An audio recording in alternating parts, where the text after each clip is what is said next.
የሆነ መጠን ያለው ገንዘብ እንድትከፍሉ የፍትሐብሔር ክስ ቀርቦባችሁ ነገር ግን ክፍያውን አብሯችሁ ድርሻውን ሊከፍል የሚገባ ሰው አብሮ አልተከሰሰም።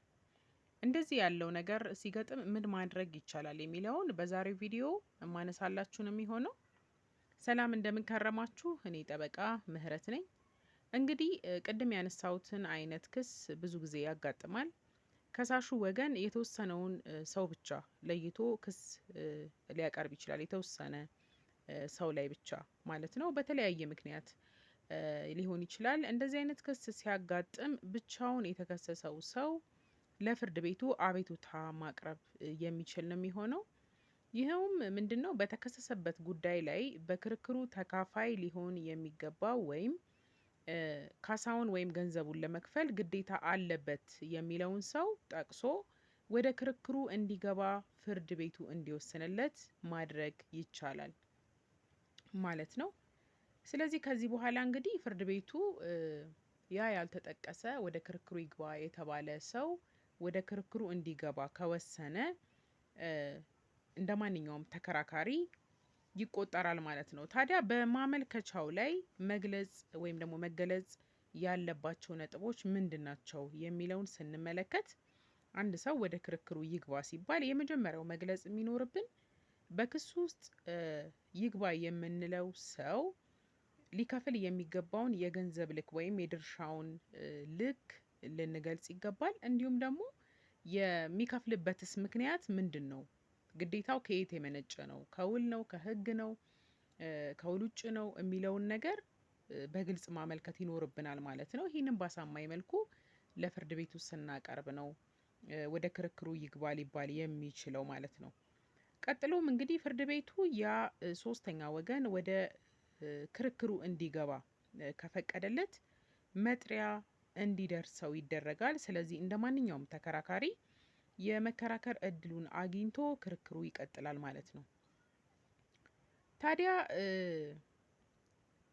በኋላ ወደ ክርክሩ የገባ ሰው አሁን በነገርኳችሁ መንገድ ከከሳሽም ጋር ሊከራከር ይችላል፣ እንዲሁም ደግሞ ከተከሳሽ ጋርም ሊከራከር ይችላል። ምናልባት ተከሳሽ ስለሆነ ወደ ክርክሩ ይግባልኝ ያለው ከተከሳሽ ጋር መከራከር አይችልም የሚል አመለካከት ሊኖር አይገባም ማለት ነው። ስለዚህ ወደ ክርክሩ ሲገባ ከከሳሽ ጋር ሊከራከር ይችላል። ሁለቱንም ነግራችኋለሁ። ከተከሳሽ ጋርም ከከሳሽ ጋርም ሊከራከር የሚችልባቸውን ሁኔታዎች ማለት ነው። የመጀመሪያው ከከሳሽ ጋር የሚከራከረው ከተከሳሽ ጋር ሆኖ ድርሻውን እንደሚከፍል ያምናል። ነገር ግን የገንዘብ መጠኑን በተመለከተ በከሳሽ የተጠየቀው የገንዘብ መጠን ሊሆን አይገባም። ልንከፍል የሚገባው ከተከሳሽ ጋር አንተ የጠየከውን የገንዘብ መጠን ያህል አይደለም ሊከራከር የሚችልበት ሁኔታ አለ። እንዲሁም ደግሞ ከተከሳሽ ጋር ሊከራከር ይችላል። ይህም መቼ ነው? እንግዲህ ግዴታ የለብኝም ብሎ ሲከራከር ነው ማለት ነው ከተከሳሽ ጋር የሚከራከረው። ይህም ምንድነው? ከውል የመነጨ ወይም ከህግ የመነጨ ግዴታ የለብኝም፣ ምንም አይነት ክፍያ ልከፍል አይገባም፣ አንተ ብቻህን እንደተከሰስከው በተከሰስከው መሰረት ልትከፍል ይገባል እንጂ ወደፊት ሲወሰን እንዲሁም ደግሞ በክርክሩም የተጠየቀውን የገንዘብ መጠን ክርክር አድርገህ ለብቻ ኃላፊነት ልትወስድ ይገባል እንጂ እኔ ሼር ላረግህ አይገባም በሚል እንግዲህ ከተከሳሽ ጋር ሊከራከር ይችላል ማለት ነው። ይሄ እንግዲህ አላማው ምንድነው? ከተመሳሳይ ጉዳይ ጋር የተያያዙ ጭብጦች ሁሉ በአንዴ እልባት እንዲያገኙ እንዲሁም ደግሞ የተለያዩ አይነት ተከራካሪዎች በከሳሽም ወገን በተከሳሽም ወገን ሊኖር ይችላል እና በአንድ መዝገብ ላይ እልባት እንዲያገኝ ለማድረግ መሆኑ ይታመናል።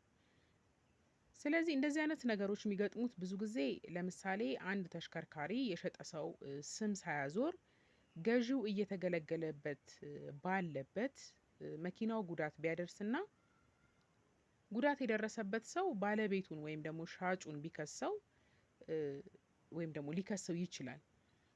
ስለዚህ የመካስም ግዴታ ይኖርበታል ማለት ነው። ስመ ሀብቱ በስሙ እስከሆነ ድረስ፣ ስሙ እስካልዞረ ድረስ የመካስ ኃላፊነት ይኖርበታል እንደምታውቁት። ነገር ግን ተሽከርካሪውን ለጊዜውም ቢሆን ገዝቶ ስም ሳያዞር ሲገለገልበት የነበረው ገዢም ካሳ የመክፈል ግዴታ ይኖርበታል። ስለዚህ ሻጩ ጉዳት በደረሰበት ሰው ክስ ሲቀርብበት የተሽከርካሪውን ገዢ ወደ ክርክሩ ይግባልኝ በማለት መጠየቅ ይችላል ማለት ነው። ምክንያቱም ክፍያውን እያንዳንዳቸው የራሳቸው የሆነ ኃላፊነት ስለሚኖርባቸው ማለት ነው፣ ክፍያውን ከቨር የማድረግ። ስለዚህ ይህንን ይመስላል በዛሬው ቪዲዮ እንግዲህ አንድ ሰው ሲከሰስ በተከሰስኩበት ጉዳይ ላይ ሌላም ሶስተኛ ወገን አለ ሳይከሰስ የተረሳ። ስለዚህ እሱ ወደ ክርክሩ ይግባና የሚለውን ይበል የሚልበት ወይም ደግሞ ክርክር ያቅርብ የሚልበት ድርሻውን ይክፈል የሚልበት ስነ ስርዓት ነው ዛሬ ያየነው። አዲስ የህግ መረጃ እንዳገኛችሁ እርግጠኛ ነኝ። ከቀናት በኋላ እመለሳለሁ። መልካም ጊዜ